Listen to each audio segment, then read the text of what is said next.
Hi, this is Mike Brown, owner of Death Wish Coffee Company. Welcome to Fueled by Deathcast. I love Jeff, but sweet and hot.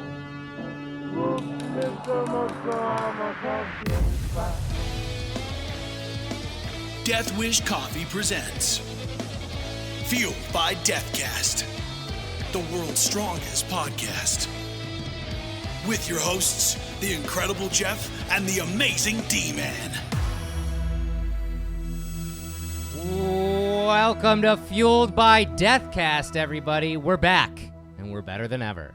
Yeah, I feel better. I feel better, too. We're also, if you're watching us over on YouTube, in video. We decided that we do this intro every single week for the show, and we've never really recorded it, and I don't understand why we never did that. I blame you. Yeah, it's my fault. So I thought we were recording it, honestly. Yeah, so we're recording it now. So now, oh, hi. Hey, now how's we're it going? in video as well as in audio over on your favorite podcast listening station. You might notice we're a bit tanner. We are a bit Tanner. DJ Tanner. DJ Tanner. Yes. That was also in California. Oh. It was in San Francisco. Oh, it was a reference. Yes, it was a reference. It was a double reference. It's okay, though. As always, let's start the show. I am the incredible Jeff. And I'm California D-Man. No one calls him that. D-Man meets Hollywood. No one calls him that. If you guys would like to follow us on social media, we'd love it if you did. Our social media of choice is Instagram, but we Facebook and Twitter a little bit as well. It's very easy. I am at Jeff Wish Coffee. And I am at Death Wish Dustin. And while you're on there, you might see some pictures of our recent adventure in L.A. Yes. Yeah, we had. I'm just going to keep on bringing it up until we talk about it, That's Jeff. fine. Well, we're gonna. Okay. I just wanted to get away all the show stuff out of the way first. If you guys are just listening to this show on your favorite platform, like I mentioned, whether it be iTunes or Spotify, Stitcher, Google Music, iHeartRadio, wherever it may be, we are also in video format. You can find this exact show on the Death Wish Coffee Company YouTube page and also on the company Facebook page. It's very easy to find all of the content over at deathwishcoffee.com/deathcast for every new episode. Don't miss it. And we start every episode by thanking our good friend, Brock Powell. BrockVox.com. He's the voice actor on this show, and he does 1,000 voices out in the world. He's having an incredible year. A lot of cool credits coming his way. Stuff he has talked about already and some stuff he hasn't. Follow him over on social media, and we can't thank him enough for all the stuff he does for this show. And we can't thank him enough for putting us up for a week in L.A. Putting us up and putting up with us. Yeah. Although we were like ships in the night because we were so busy. We were putting in about 10 or 12-hour days while we were out there. And so was he. He's going on auditions, working on the shows that he's on, the different project that he's on. And he also runs a demo company with his friend Austin and Bill. And they cut voice acting demos for, aspiring people or people in the business and stuff like that. So he was as busy or more busy than we were. Yeah, I knew he was a hard worker, but to be there and see it and actually listen to some of his auditions he does in his little house studio, because, people say, hey, we're looking for this, and he'll try it out in his closet studio. It was neat. And we were there for a lot of it, and, man, that dude works hard. Yeah. I mean, if you don't know of him now, you will. Yeah. You will know of him. And if you want to, you can know of him now over at BrockVox.com and say, I knew of this man before you knew of him. Big news out of Brock's camp, actually. A show that he's been on for the last 2 seasons called Milo Murphy's Law, which is helmed by none other than Weird Al Yankovic. It's an awesome animated television show over on Disney 8 XD. And he found out while we were out in L.A. that they're actually going to release it all starting in episode 1 season 1 on Disney Channel, on the actual channel. So anybody who's a Disney fan out there, don't miss that show. And it features a lot of Brock's voices, which is pretty rad. But yeah, we had a great, successful, amazing, incredible, can't put into words adventure on the West Coast for a week. We drove over 1,000 miles. We banked 16 interviews, and that's going to equal 17 episodes for you guys. Some of the best episodes we've ever done, including a Before You Die SoCal edition that will come out. That one's gonna take me a little time. We want to put make together. it good. We don't want to Yeah. rush it. We want to make sure that you guys feel a minute of what we felt on this trip, because it was Oh man, it was a straight up adventure, and every day was a new quest. Yeah. And we crushed it. We absolutely, no hiccups. I can say this now. We Yeah. got through it, so I can say there were no bumps in the road, man. We just fucking nailed it. Yeah, and I can't wait for you guys to start enjoying some of these episodes. They're going to be put out throughout the next months and weeks. We have a ton of awesome content. We talked to a ton of cool people. And that's just going to make this show even better as the months progress, because we're about to hit our 100th episode in 11 short episodes. And now we know who the guest is going to be. Yes, and we told you guys already, but we're going to tell you again. It is Zach Wilde. We said it already? Yeah, we did. Oh, you're giving away secrets now, Jeff? Yeah. Get the hell out of here. But we're really excited about that one, and we're excited about everything that we get to do with this show, and we're really happy that you guys are listening and watching and sharing and enjoying what we're putting out here, because this show is definitely a labor of love. And it was eye-opening being out there on the West Coast. That was your first time in California. Yeah. Reviews of California, did you enjoy it? I mean, we saw as much as we could. We didn't really do any of the touristy things, but did you enjoy it? I don't want to trash the East Coast, but god damn, that West Coast is something else, It man. really is. And California, where we were in L.A., for those of you who haven't been there, it's so weird and strange because it's like this alien landscape. 1 minute you're on a highway and you're surrounded by desert kind of hills and valleys and stuff like that, and then you're in a city, and then there's nothing, and then it's cowboy country, and then it's the ocean with palm trees. It's like it's crazy. No wonder so many movies are made out there. Yeah, I can see why, but I mean, just the thought of having that sunshine, being there every day. Yeah. Never having to lift one shovel full of snow just completely dissipates most bad attitudes. It's true. And it's crazy, even just like cashing out, and the cashier's like just got a energy about him that you just don't see over here. Yeah, we're all a bunch of angry motherfuckers on this. And there's nothing wrong with that. As American gods, I'd like to quote on this one, angry gets shit done. It does. But I've got that mentality already. Yeah. I'm ready to go crush it on the West Coast. Yeah, that was the first of many trips that we will probably go out there with this show, because we barely scratched the surface with the amount of influencers we could talk to, even though we talked to 16 in 6 days. And also there's just so much more to see and do out there. I mean, we were very Southern California. We never even made it to San Francisco or anything up north. So yeah, I can't express enough gratitude for being able to go out there and do that, and how excited I am for all you guys to be able to see and experience all the stuff that we got to do. We got a lot of cool things for you guys. A lot of cool things. Secret code unlocked. Discount of death. This week, and this week only until September 5th, 2018, if you type in the discount code CKY, Jeff, spell that. You just did. CKY. Oh, wow. That's amazing. You will get 15% off of our awesome sock bundle that you see here behind Jeff and I. Of course, if you're just listening, it's the sock bundle that you can find on deathwishcoffee.com. And if you type in the letters CKY and the discount code SPOT on deathwishcoffee.com for the sock bundle, you will get 15% off. And that is awesome. It is awesome. We love these socks. In fact, we've been doing these socks now for a couple years, and I don't know what it is about this run of socks, but they're a little bit nicer. They stay up, like if you're wearing them like Dustin is right now. They stay up on your legs a little bit better. They're so comfortable. I wear them all the frickin' time. In fact, I bought a couple pairs because my wife and I, when we had the original pair of socks, we were always fighting over who gets to wear them. Like, as soon as they got clean, like that day, it was like whoever got to the clean socks first wore them. So we now own a couple pairs of them, so it's nice. And it's pretty much why we assume CKY, the band, is requesting these socks at such high volume because, clean socks on tour are usually hard to come by. It is true, and that is our guest this week. Our guest this week is none other than Jess Margera of the band CKY. There's their logo right there. If you've never heard of Camp Kill Yourself, which is what it stands for, or camp, that's okay. They were an underground band for a little bit, but they have made a lot of waves, and you definitely have heard of where their music has touched, and that is the insanely successful hit that was Jackass.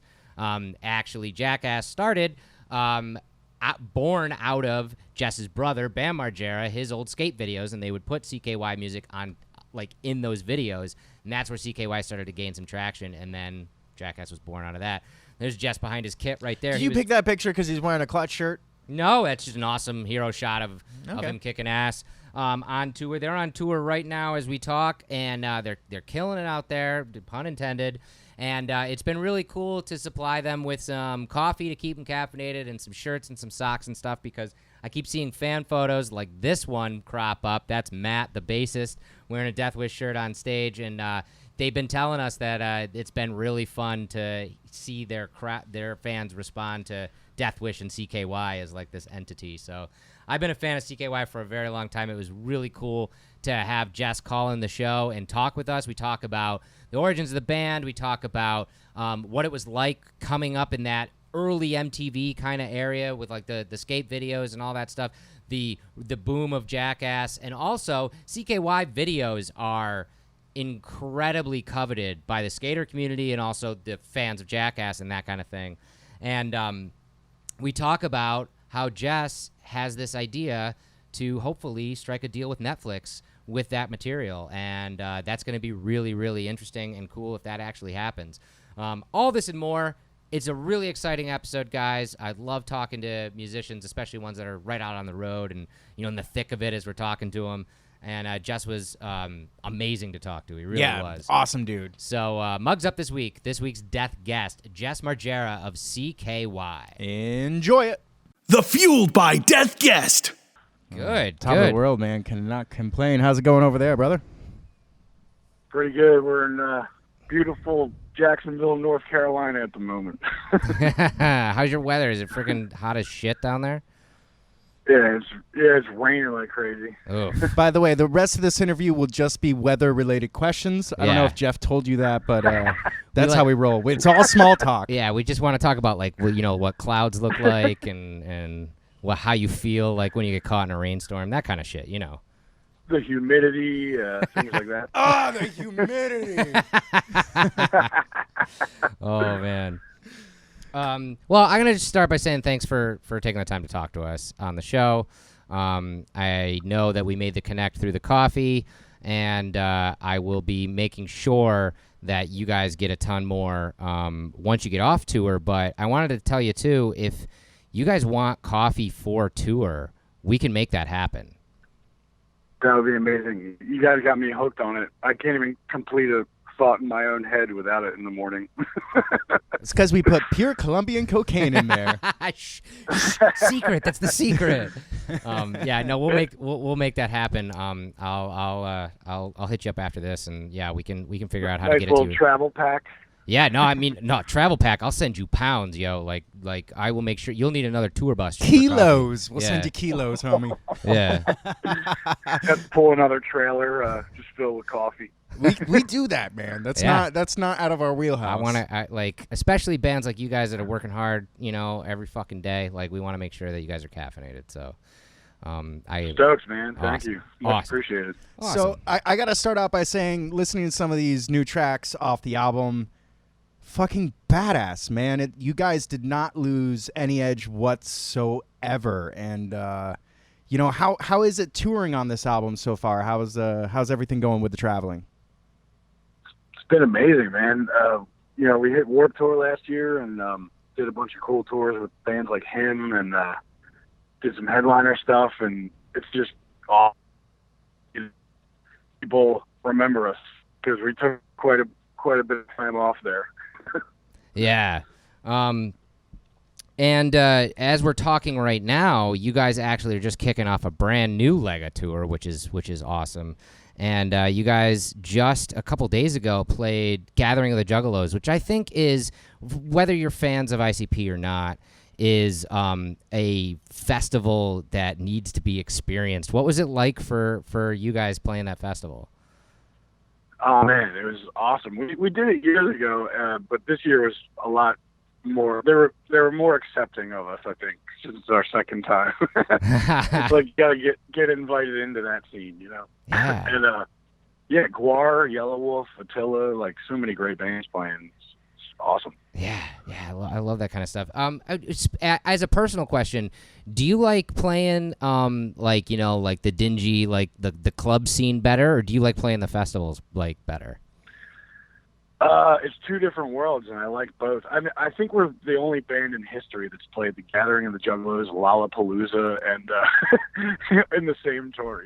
Yeah, it's like two different, completely different universes, and we are accepted in everything. It's really cool. We kind of we've never been part of any kind of scene or like the odd band out and to get invited to like Psycho Las Vegas, which is like kind of a stoner rocky thing, and then Lala with like Bruno Mars, and then the Juggalo thing with like Guar, ICP, and like it's. I feel honored to be accepted by all these different universes of music. It's really awesome feeling. Why do you think that is? Do you think it's the eclectic music that you're playing, or it's such a weird anomaly? Yeah, I don't know. I guess because all our albums kind of have a little bit of everything, There's heavy stuff, there's like funk, like groovy stuff, there's like, I don't know, ballads, there's kind of everything, So people don't really know what to do with us, and it's worked out because we get invited to all these, festivals that, I don't know, it's I can't explain it. I'm just happy that it is the way it is. So, do you guys aim to write music in that fashion? Like, oh, hey, we're going to write a reggae song today. Tomorrow we're going to write a punk song. Or do you just write whatever the fuck you want? Yeah, we don't even really talk about it much. We just start jamming, and then what happens, And obviously there's going to be like, Chad produces all our albums, and he's all about like Quincy Jones, production, like Michael Jackson. Oh, hell yeah. P-Funk, Stevie Wonder, shit like that. And then I'm into like Caius and Clutch and Zeppelin. And so like, Dice has his world of influences. Like it's all going to blend together somehow. And you'd think it would never be able to work, but it does somehow. That's crazy. When speaking kind of on your writing process, when you guys get together and like, start writing songs and start thinking about the next album, do songs come from an idea first, like a lyric idea first, or do you guys kind of like flesh out the music first? Like what is that writing process like for CKY? Well, each album's different, and on the Phoenix, we were really big about like, let's just get in a room, the three of us, and just play. And Chad will come up with a cool riff, and then another riff goes with that, blends with that well, and we try to focus on because some of our other I don't know how we write like piece of music and then kind of piece it together in the studio, which doesn't necessarily all the time. Like you get very mixed results. Sometimes it works out great, and sometimes there's a song that's like weird, Yeah. So we want to not do that and focus on this actual songs, writing hooks, catchy stuff. It's been a while since we really focused on that kind of stuff. And it's just, I think the Phoenix is like should come out after Infiltrate, Destroy, Build, in my opinion. Whoa. So we were talking about when we started to get cut a little bit. We were talking about the writing process with the band and how you were saying that you guys don't really go into it, with a specific idea. You just kind of let that music like flow. I wanted to really, and I think you were talking about this. I really wanted to talk about the Phoenix because you were saying you feel like this album should have came out or even earlier because of what you guys were able to achieve with it. Like, are you guys that proud of this record? Yeah, I mean, we had tremendous success with Volume 1 and Infiltrate, our first two albums, and for some reason we kind of got away from doing albums like we did then. Like we would just get in a room as a band and work out music. Yeah. And towards the last two, we kind of relied more on studio editing and stuff like that, which, you know, not to talk bad about those records. There's definitely some great songs on there, but yeah, I mean, I think that it was a mistake to rely more on studio technology and get back to the brass tacks of just writing great songs in a room together, you know, and that's what we did with the Phoenix. So that's kind of why I feel like it should have come out after the Phoenix, because it's the same process as the first two albums. I think that is like the essence of good music. You know, get in a room and just authenticity, man. Yeah, for sure. And I mean, there's just feel there, you know. There's just feel that you can't recreate in a studio, you know. Yeah. Speaking of creating in a studio, you recorded this album at Rancho de la Luna, which is, I mean, we've heard so many awesome things about it, but one of the things we've heard is that that recording room is kind of magical, where it can end up reshaping the album. Did you have that kind of feeling at all when you were recording there? Yeah, absolutely, man. You know, I read about, you know, people talking about Rancho and how there's just a vibe there. Stuff just comes out of you, you know, that you're not expecting or whatever. And just the combination of just the cool vibes in the middle of the desert like that, and then just the awesome equipment that they have there. I mean, there's just amps that you cannot find anywhere, you know, just vintage, awesome amps and just great gear. And yeah, it was definitely an experience going there. I'm so glad we did. That's so cool. How long were you guys in the studio? We were at Rancho for like it's pretty quick, maybe like 10 days or something. Wow. And then Chad ended up cutting all the vocals and stuff in LA at his place. Yeah. Well, like you said before, you know, I mean, it's widely known that Chad has been producing and engineering CKY's music for so long, and to have, you know, a fan of the Michael Jackson, you know, process of being a producer like that, I don't think you could get anybody better. Like, and he happens to be in the band, so I think it's a win-win. Yeah, and that's another thing. It's like, you know, if you get some super duper producer guy with a name, and I'm sure you're going to get a great album, but he's kind of going to do all the things that he does with every band he produces, you know? Yeah. Whereas Chad only does our albums. So you definitely get a unique record, because not only, you know, he's got his way of doing things, and it's definitely makes the band sound more unique on top of all the weird vibes we got going on. It's the freaking truth, though. It really is. So it's kind of on the other side of it. One of the things about CKY that is as iconic as you guys in the band is the fan base. I mean, ever since the inception of the band, 20 years ago now, I mean, the CKY fan base has been rabid and incredible. And I kind of wanted to ask the question of, like, what it's been like to evolve with this fan base, to almost, especially in your sense, to almost like grow up with the fans in a sense. Like, what is that even like? Yeah, I mean, it was definitely, we didn't have the traditional, like, get a record deal, get, you know, a song on the radio or something like that. We were completely out of nowhere. We sold all our records in, like, skate shops and surf shops and stuff like that. Yeah.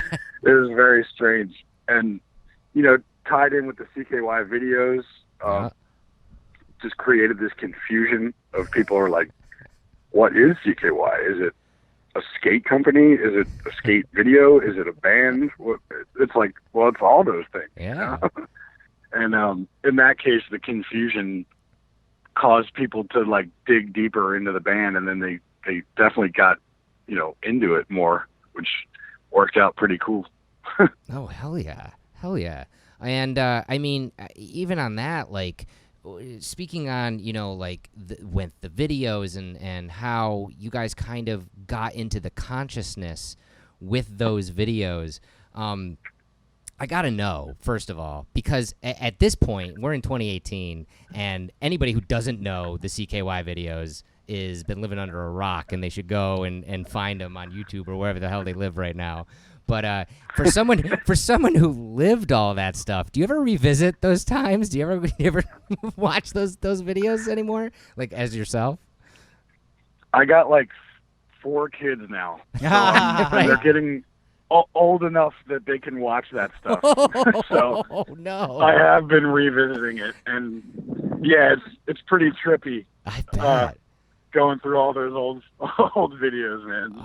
It's funny because it was like before YouTube and all that, you know. So it's like I don't know if someone could do that now. No, you know? I don't think so because of YouTube. Like, I mean, you can have the idea to be crazy and film it and do whatever you want to do, but you can instantly upload it, and if you do it right and have a good production value or whatever, lots of people can see it thanks to, you know, social media and YouTube. Like, you guys didn't have that. You guys literally just had, you know, a handheld camera and a bunch of crazy motherfuckers, and we're like, okay, let's just do this. Yeah. It's like it started off skaters because it technically was a skate video. Yep.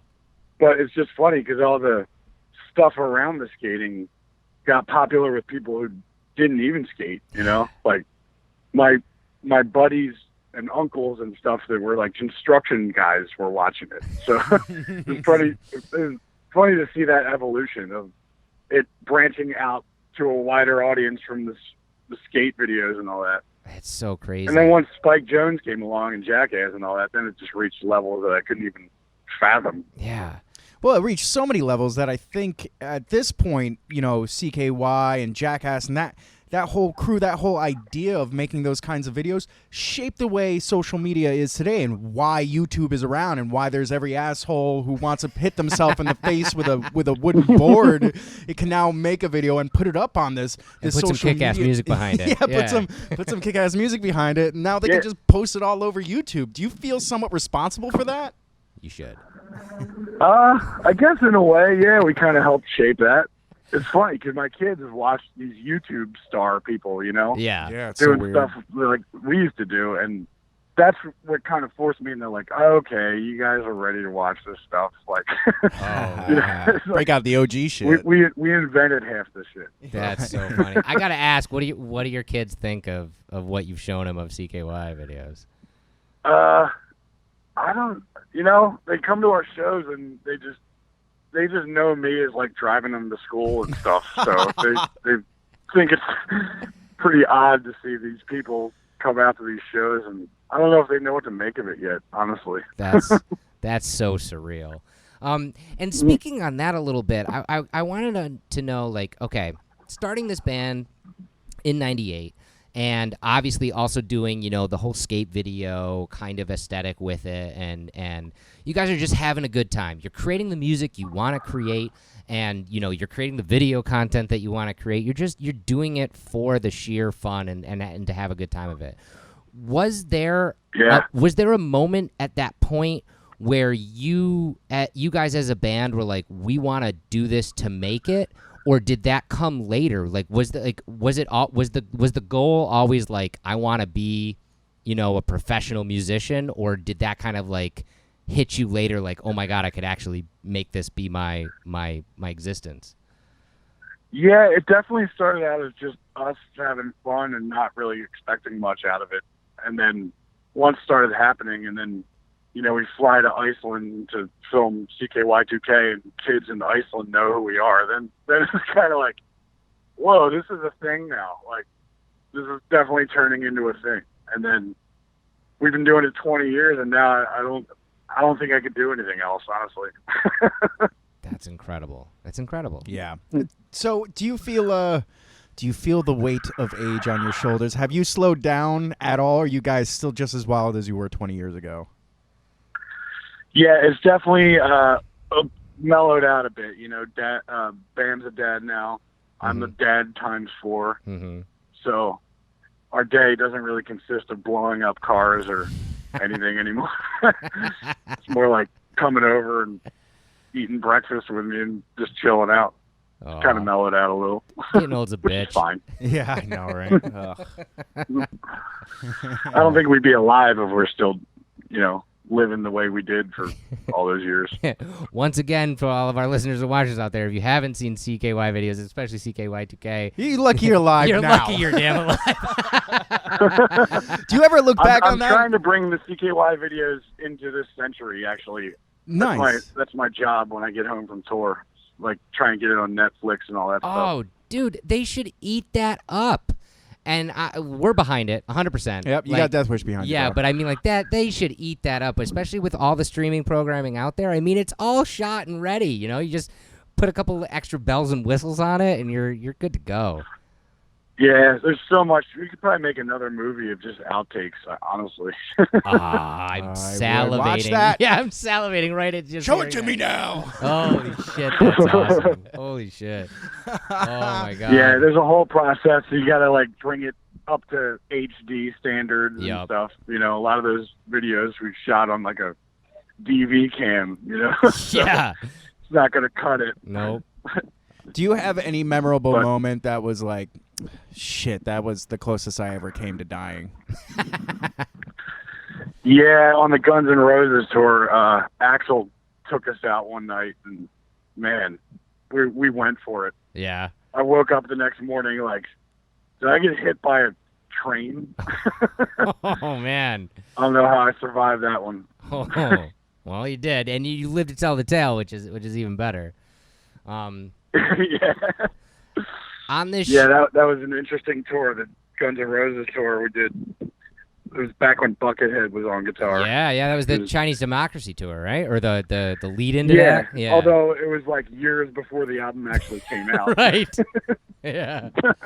Oh my God, you guys have had an incredible career like that, where and I think it's a testament to the aesthetic of the band. Like you were saying, like you guys don't go into a room and are like, oh, we're going to write this kind of song. We're just going to write the music that's in our heart, and we're going to just get it out there. And that music has, let you, tour the world and play the shows you want to play. And not only the shows you want to play, but tour for bands like Guns N' Roses. Like it's the dream.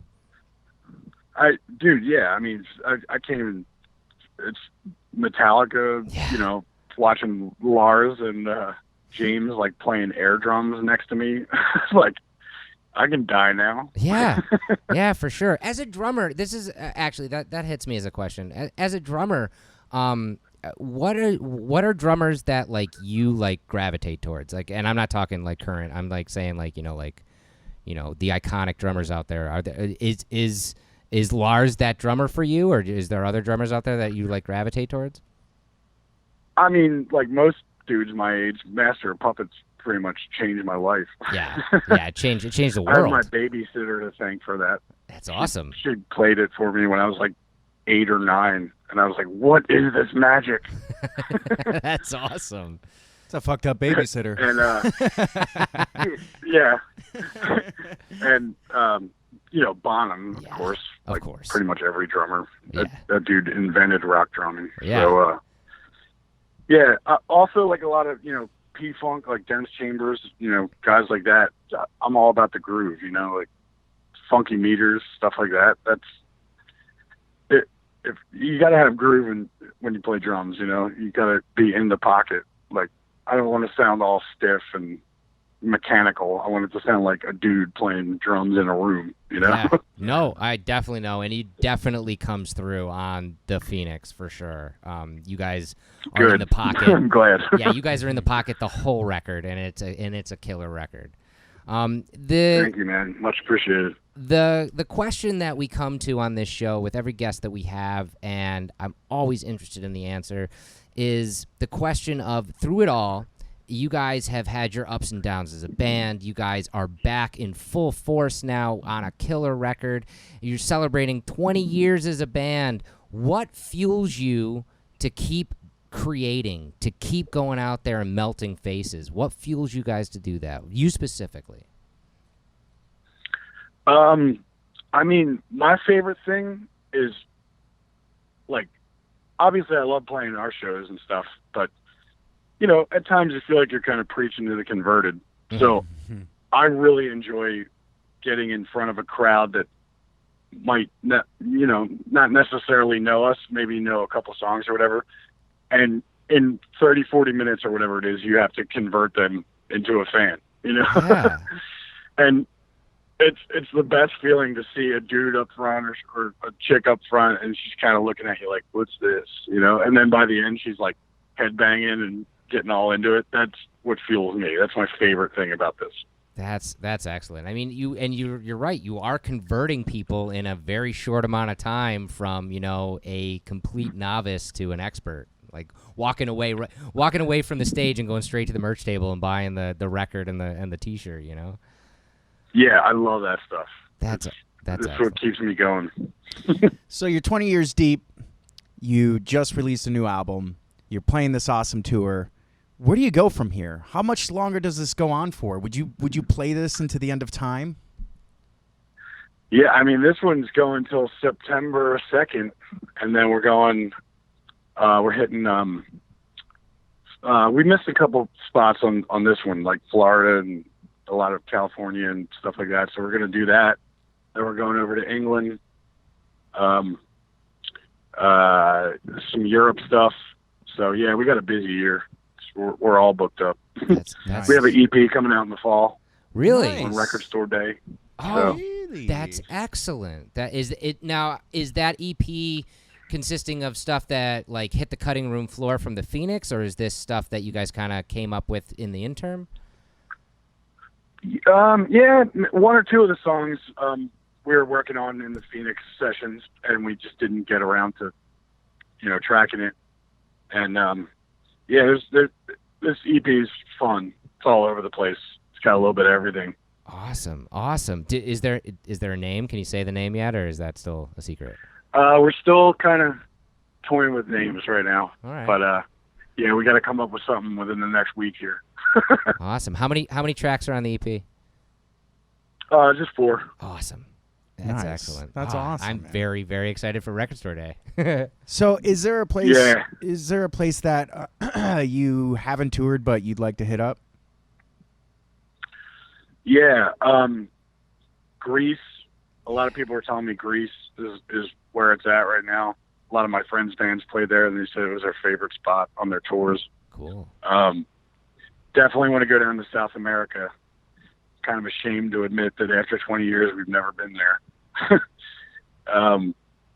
Yeah, there's a lot of Asia. We did Japan with In Flames years ago, but that was it. Like, we never hit all the other spots, like Taiwan and Singapore, all that stuff. Yeah, I hear from a lot of different metal bands that we've talked to that Singapore is just nuts. Yeah, one of the guys out with us on this tour, his band just played over there and said it was amazing. Yeah, that's so great. It's so great that, like you were saying, like CKY took a little bit of time off, and you guys came back. You rose like a phoenix, of course, with the record, and the fan base is right back there with you because everything I've been hearing about the shows you guys have played, last year leading with the record, and now into this tour has been great for you guys, and I couldn't be happier to still be watching CKY destroy faces everywhere they go. It's awesome. Yeah, it's fun. It's a whole new breed out there. It's a whole new generation. Is it funny to see after, it's almost like, I don't know, is it the older brothers introduce the records to the younger brothers? Is that how that works? I don't know. Yeah. Is there like a quantifiable difference between like your early touring with the band to touring now? Is there anything that like really stands out to you that's like super different? I mean, one of the good things of the internet is that, your music is getting to places that it didn't before, Right. It's like you see like a lot of places in, Scandinavia, stuff like that, like that know your music now, whereas 10 years ago they probably didn't, Yeah. That's one of the positive things of the internet, I think. That's the biggest thing I've noticed on these tours. That's I mean, the internet's a good and a bad thing. Yeah, it's a double-edged sword, Yeah, man. It's Yeah. just the way it double-edged works. sword, Yeah. exactly. We deal with it. We talk about it all the time, from actors to musicians to the whole spectrum of entertainers where it's like, yeah, it's great that you can do everything yourself and put it out there yourself, but every fucking person is doing it themselves and putting it out themselves, and now we have this watered down Netflix generation of I don't know what fucking movie to watch, but I have every movie at the tip of my fingers, but I don't know what fucking movie to watch, and it's there really a strange is time. so much stuff out there. It's overwhelming. Well, I'm in the camp, which makes it very hard, and it makes me also very grateful that we didn't get lost in the shuffle. Yeah, pretty awesome. Exactly. I'm in the camp of culling half the shit that's out there that at the entertainment that we don't want to watch, and just putting up those CKY as a whole collection.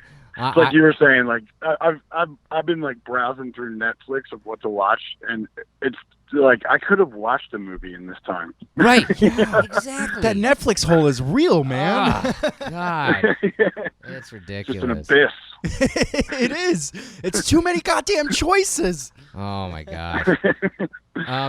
So finally, for our listeners and viewers out there, what is the best way to follow the band?